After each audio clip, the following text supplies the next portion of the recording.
Hey, it's Hani. And Nikki here with Happy Camper. We're getting ready to go on our first road trip of the year around Washington.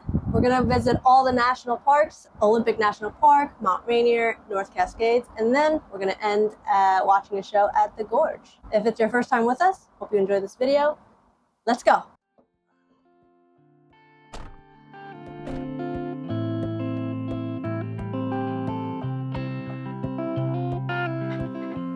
Have you ever wondered what it's really like to live on the road for 10 days? Or maybe you're planning your own Washington road trip and just want to know what it takes to visit all the national parks. In this video, we'll share all the incredible places we explored across Washington this summer, and also give you a behind-the-scenes look at the ups and downs of living on the road for 10 days. Whether you're experienced or you're planning your first adventure, this video will give you insights into what to expect and tips on how to navigate challenges like planning the perfect route, finding campgrounds, and avoiding burnout.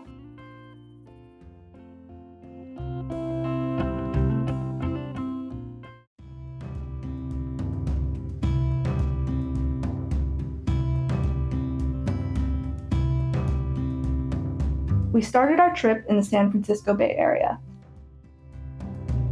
Since it's about 11 hours to get to Washington, we decided to stop overnight near Grants Pass at a rest stop.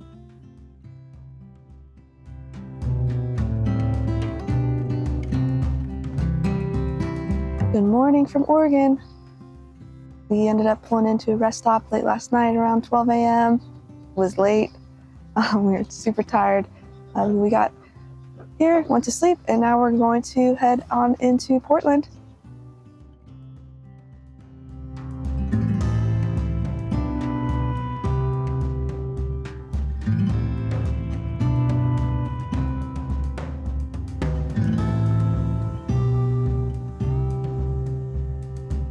We kicked off the day bright and early with a visit to the Portland Rose Garden. This floral wonderland, officially known as the International Rose Test Garden, is a must-see for any nature lover. With over 10,000 rose bushes in full bloom, it's a sensory overload of color. The garden's terrace layout offers stunning city and views of Mount Hood. We spent an hour or so walking the garden with Mary and Charlie, our birds. No. No. After the Rose Garden, we met one of Hani's friends from college at the Sports Bra, a women's sports bar owned and operated by a queer Vietnamese American. Thank you, Sports Bra, for providing a safe space for us queer folks who love women's sports. We grabbed some brews and lunch. Here's a quick look at everything we ordered.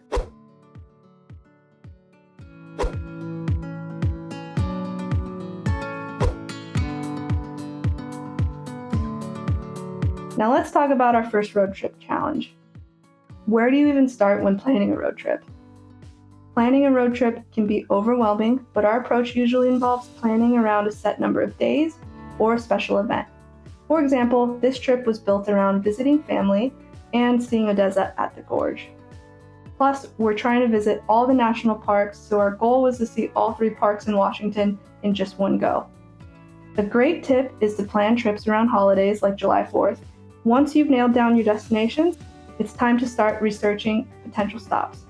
From hiking trails to local restaurants, lakes, waterfalls, knowing what's out there helps shape your itinerary. Factors like travel time, weather, traffic, and accommodations also play a big role in planning your route. Here's a map of our planned route.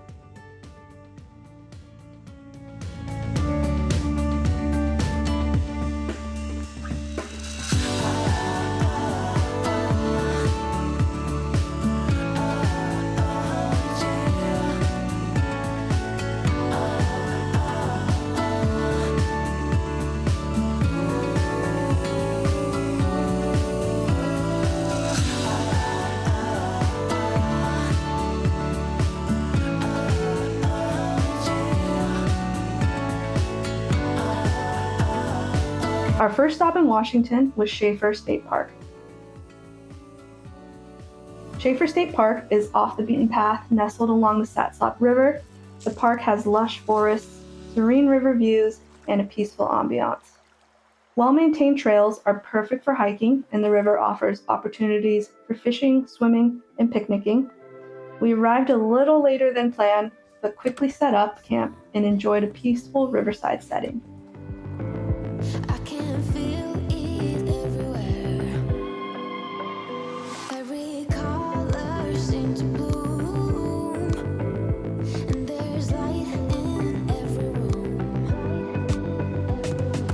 Now they're looking up, I can see it in your eyes that lately it's been tough.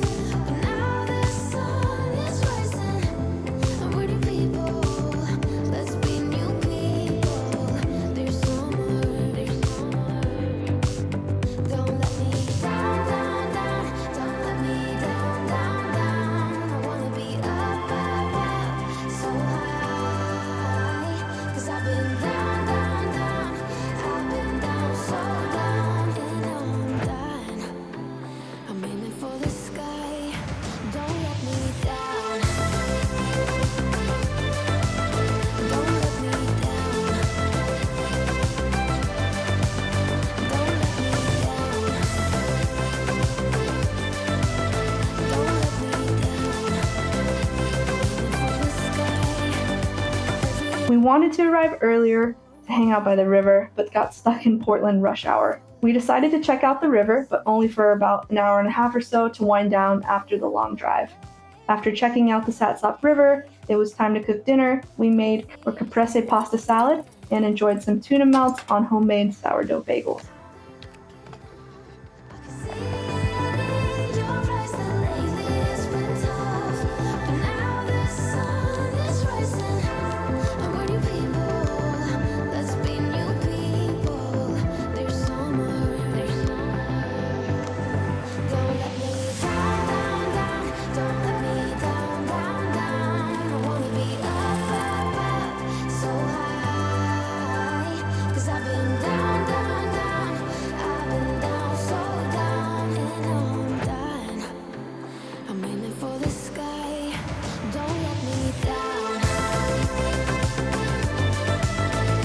The birds enjoyed dusk with us while we cooked, and overall the campground was pretty crowded, but a nice place to stop for the night. Which brings me to the second challenge of planning a road trip: finding accommodations. Road trip adventures are all about the journey, but finding the right place to stay can make or break your trip. We love camping because it's a budget-friendly option, but finding available campsites, especially in national parks like Olympic and Mount Rainier, can be impossible. To increase your chance of finding a spot, consider state parks like Schaefer State Park, hip camps, or dispersed camping. For this trip, we combined state parks, dispersed camping, and Airbnbs. Keep watching to see two of the most epic dispersed campsites and how we found them. But for now, it's time to explore Olympic National Park. Olympic National Park is huge, so here are all the stops we plan to make while we're here for 2 days. First up, the Tree of Life. The Kalaloch tree, or Tree of Life, was a unique sight. It's a Sitka spruce tree that hangs on an eroded cliff. As the tide comes up each night, the cave underneath the tree grows, but the tree's roots cling to the cliff. There was plenty of parking at the campground, and a short walk of around 100 yards to the beach was easy.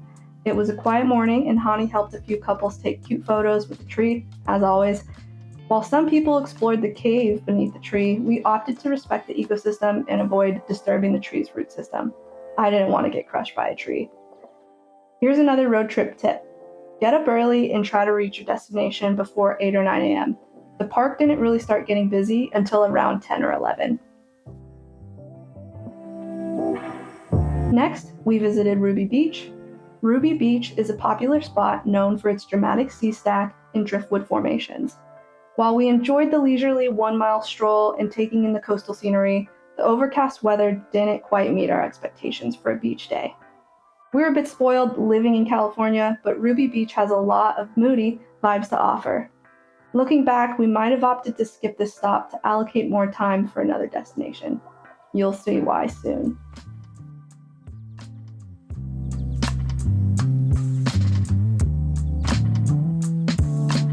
Our third stop in Olympic National Park was the Hoh Rainforest. The Hoh Rainforest is an enchanting world of trees covered with moss and ferns. We chose to walk the Hall of Mosses and Spruce Nature trails, totaling about 2.4 miles of mostly flat hiking. Highlights included the fascinating nurse logs where new life takes root and the crystal clear streams that meandered through the forest. While the rainforest was beautiful, we encountered long wait times during peak season, 2 hours to be exact. To avoid crowds, arrive by about 9 a.m. This brings me to challenge number 3 of road trips, dealing with frustrating or unexpected surprises. Unexpected challenges are part of the road trip experience, whether it's unpredictable weather, road closures, heavy traffic. It's important to stay flexible. Having a backup plan and maintaining a positive attitude can be helpful.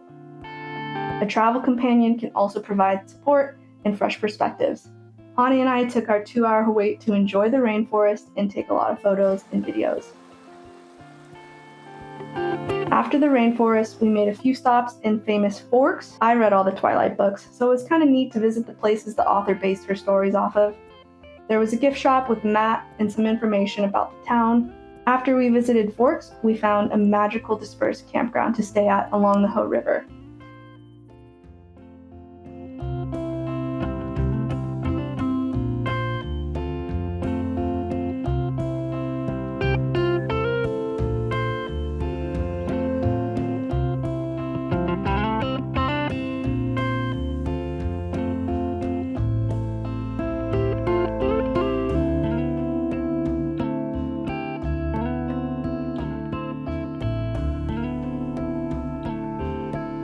We enjoyed a nice meal of steak and mashed potatoes while sitting around the fire. Stick around to learn how we find dispersed campsites like this.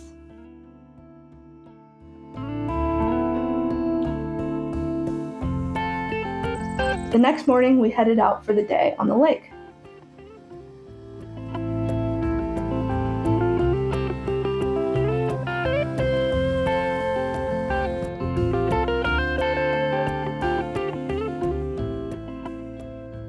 Lake Crescent is a pristine glacially carved lake surrounded by the majestic Olympic Mountains. Its crystal clear blue waters and serene atmosphere are incredibly inviting. Plan A was to check out a picnic spot we found on Google called Le Pole.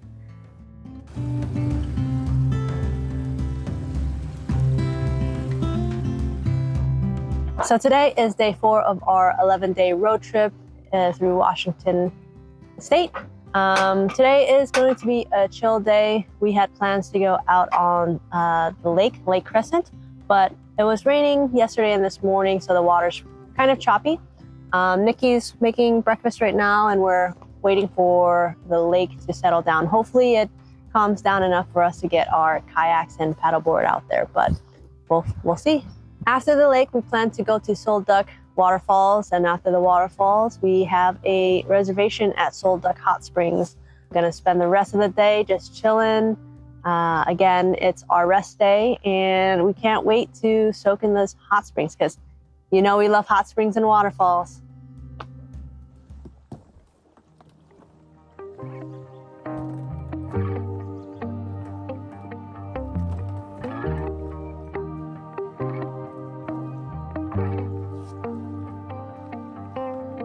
Free flowing, sailing with the wind, not knowing how this story ends. Kind and brave, I know you'll find a way. Live your truth, and good will come to you.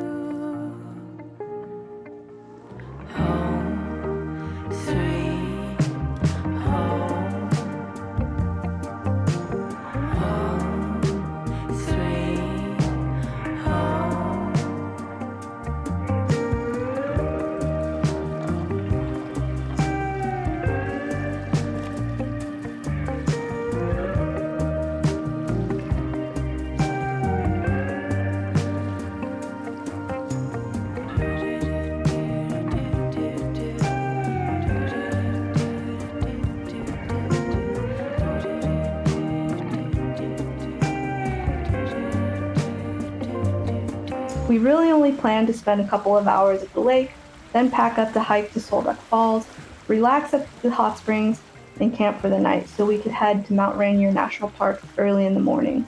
But after securing a picnic spot right on the lake, we decided to slow down and enjoy the moment. After a day on the lake, we were looking forward to unwinding at Solduck Hot Springs, nestled in the Solduck Valley. We enjoyed soaking in the mineral-rich waters, surrounded by the peaceful forest. Unfortunately, the hot springs were super crowded. Imagine playing musical chairs in various hot tubs. There was hardly any room for people. While we appreciated the opportunity to relax, this was our least favorite hot spring to date. We recommend visiting if you want to visit in the early morning or late evening. That night we camped at the Solduck Hot Springs RV campground.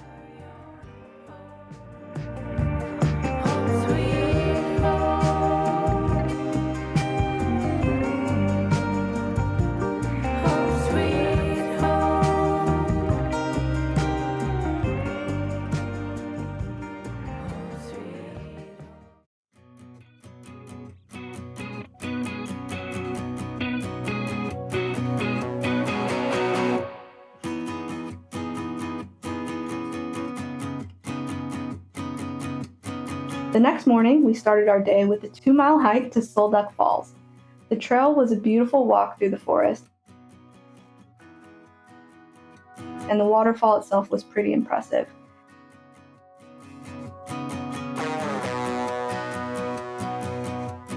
It was a great way to soak in the park's beauty before hitting the road. Our plan was to head to Hurricane Ridge for the views of Mount Olympus.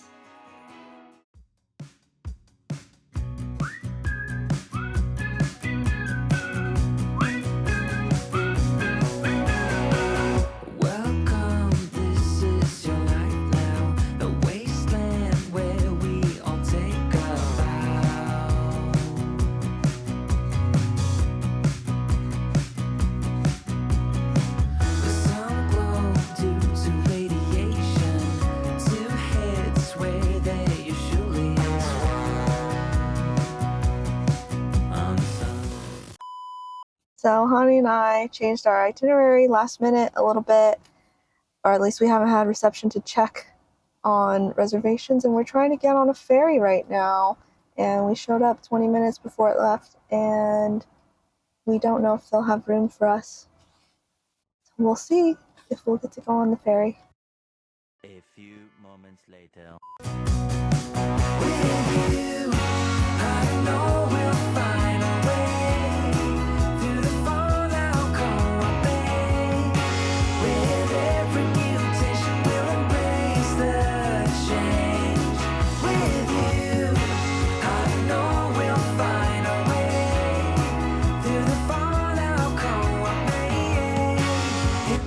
Now we wait.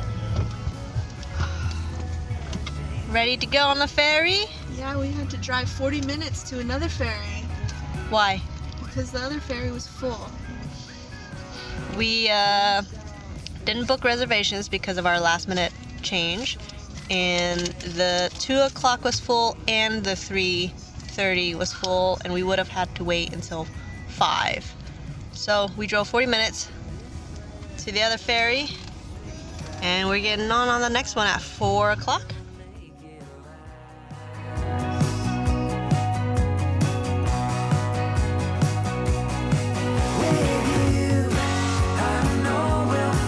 We're on, baby! This was about $22, so not bad. Dealing with rush hour traffic, though, on the other side of the water from Seattle was brutal. It was definitely one of those days. We eventually made it to Sedgwick, exhausted but happy to reunite with family. This whole ordeal was a good reminder to always have a backup plan and to expect the unexpected.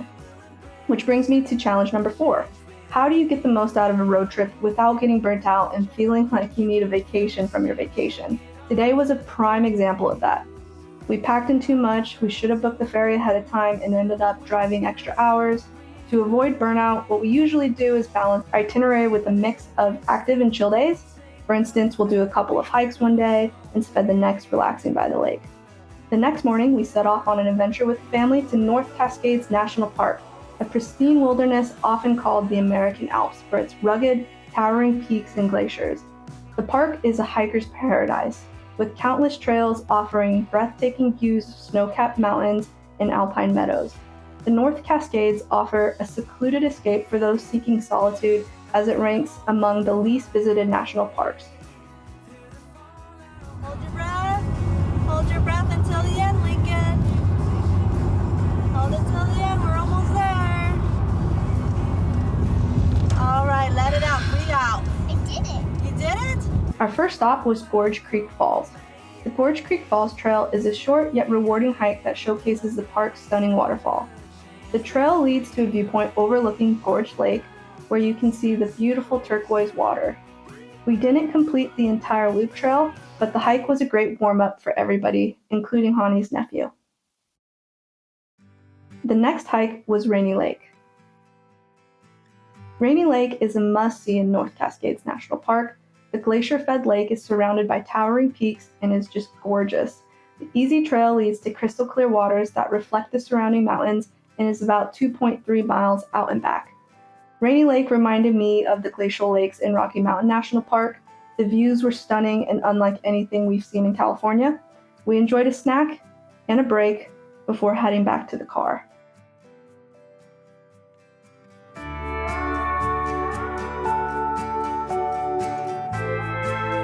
The last hike of the day was Happy Creek Falls.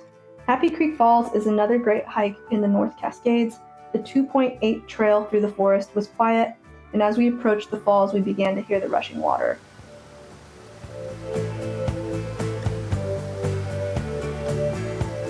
Hani had fun climbing the fallen trees, getting her feet wet, walking through the cold water. The trail is a bit more challenging than the previous hikes, with steep ascent leading to the falls. We even passed one couple who decided to turn back once they hit the steep slope. Despite the effort, the experience was well worth it because we basically had the falls to ourselves. On our way back to the car, we had a close encounter with a bear. Thank God for bear spray. Hani pulled it right out of my bag, and I was literally shaking in my boots. The last stop for the day was Diablo Lake. We stopped at Diablo Lake Lookout and at the bottom of the lake itself. Diablo Lake Lookout offers a stunning panoramic view of the North Cascades.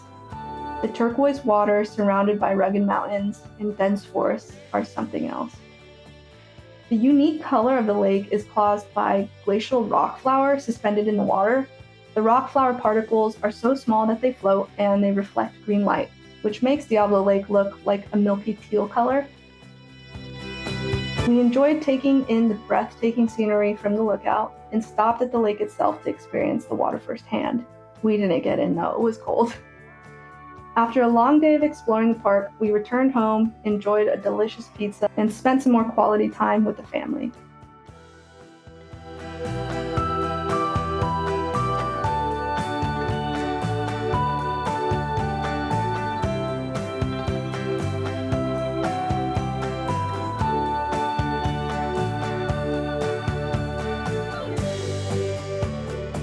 The next morning, we squeezed in even more extra time with Hani's nephew before heading to Seattle.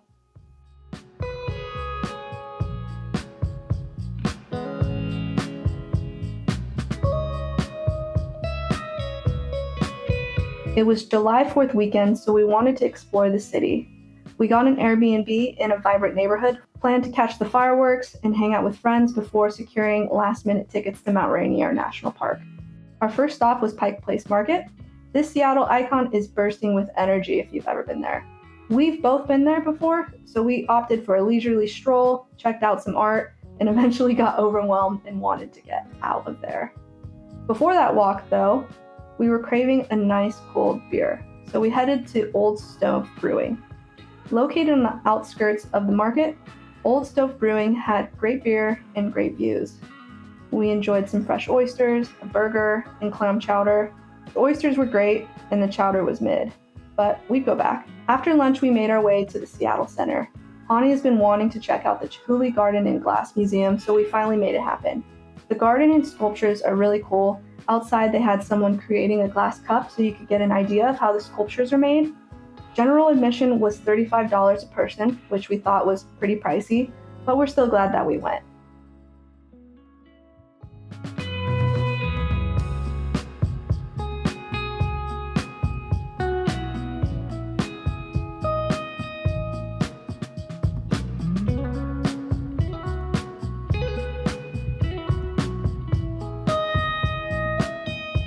After the glass museum, we checked into our Airbnb and rested a little bit before dinner.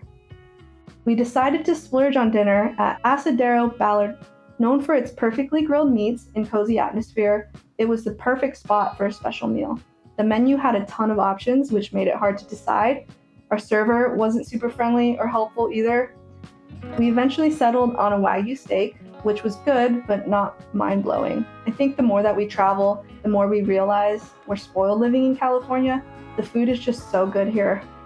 After dinner, we walked the Ballard neighborhood a bit more and met some friends at a bar. The next morning, we decided to take it easy and walk to the Woodland Park Rose Garden.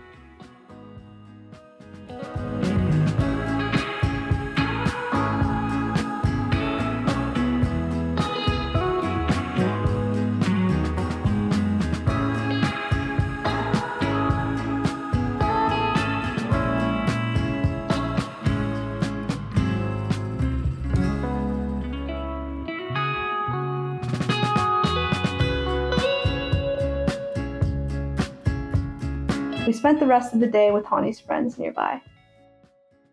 Later that night, one of those friends recommended Kin Len Thai Night Bites for dinner. The place had a great vibe, and the food was very good, easily the best meal of the trip.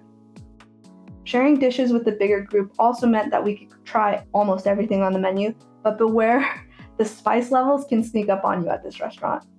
While we were there, we managed to snag some last-minute tickets to Mount Rainier National Park for the next day. After dinner, we stopped by the Fremont Troll. The lighting was terrible and I didn't get any videos, but now at least I can say that I've been there. We had some more time to kill before the fireworks, so we went to Fremont Brewing. They have a great outdoor space with plenty of seating. We grabbed a few beers and enjoyed the laid-back atmosphere. Then, it was finally time to walk over to Gasworks Park. Gasworks is a unique blend of industrial history and stunning city views. We were hoping to catch the fireworks from the park, but it was absolutely packed and people were saying there was no more room on the lawn. We ended up finding a spot with a good view of the fireworks along the water.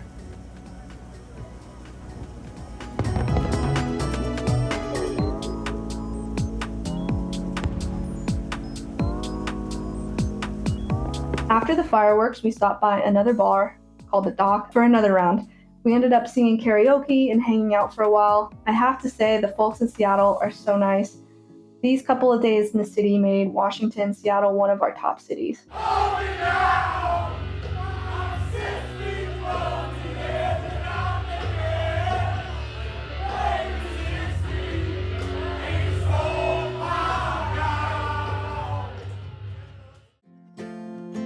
Early the next day, we woke up and hit the road for Mount Rainier National Park.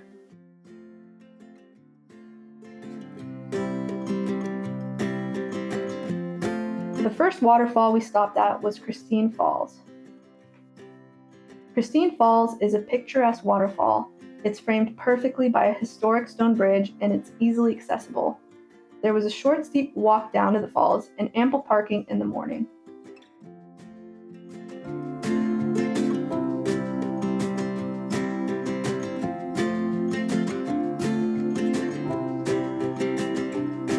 Next up was Narada Falls. Narada Falls offers a stunning view of cascading water, plunging 168 feet into a misty pool below. The short walk to the viewpoint is worth the effort. The falls had a larger parking lot, but there were noticeably more cars here.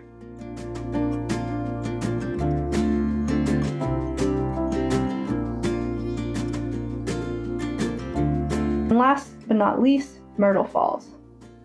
Myrtle Falls was my favorite waterfall in the park. The view from the footbridge is iconic, making it a perfect stop for photos. From the visitor center, it's about a mile hike out and back, but totally worth it. Plan accordingly. By the time we got to the parking lot, it was pretty full. The trail still had a lot of snow on it, which made the hike even more fun. And this was one of the more obvious places I've seen glaciers up close.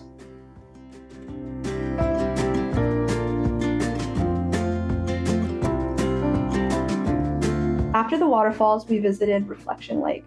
Reflection Lake is aptly named for its mirror-like surface that reflects Mount Rainier. It's a perfect spot for a picnic or a leisurely stroll along the shoreline. We stopped here to eat a snack because I was getting hangry.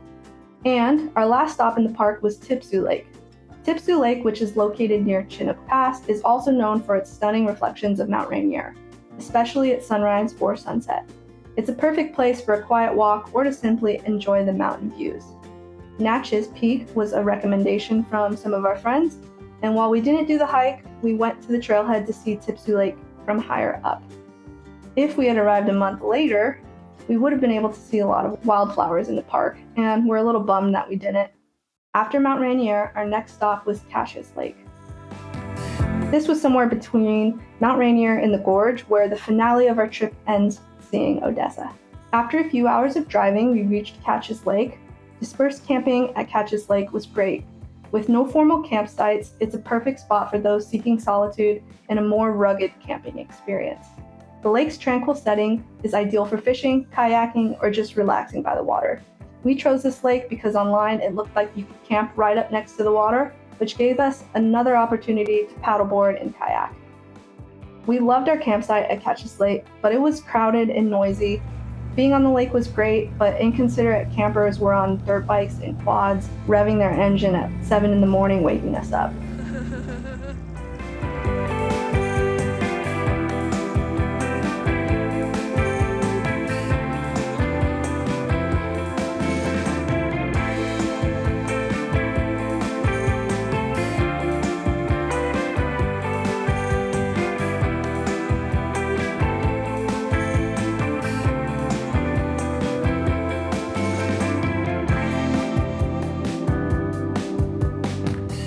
Dispersed camping is awesome because you don't need reservations, and while it was a risk to plan to stay here, we still had a couple of fallback plans.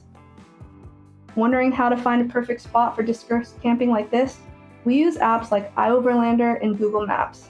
I've also found a site or two on Reddit. The process is simple: find a potential location on iOverlander, check the reviews, then pinpoint them on Google Maps and save them. Remember to download your maps beforehand, as many campsites lack cell service and you don't want to get lost. We usually will pick an area with 3 to 4 sites nearby, so if one's taken or if it feels sketchy or overgrown, we have other options.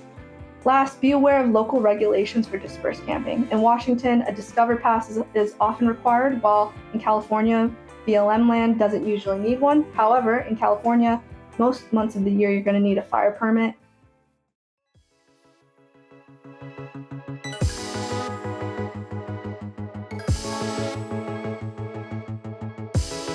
The following day, we met up at our hotel in Moses Lake, which was about a half-hour drive from the Gorge. It was super hot, so we grabbed some extra water before hanging out and getting ready for the show. Seeing Odessa at the Gorge was an unforgettable experience. It was the final night of their 3-day run, and the energy was great.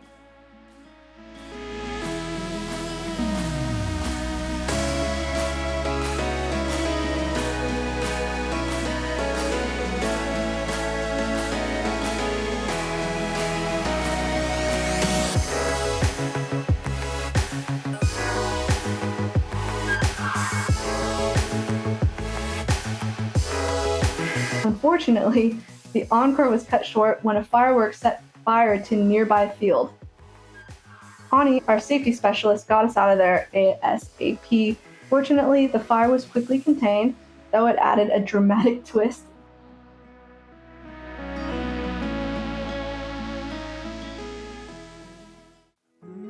The next morning, we enjoyed free breakfast before making the long drive home. We decided to push through and try to make the trip in one go. The last time we tried such a long drive, the van overheated, so we were a bit nervous.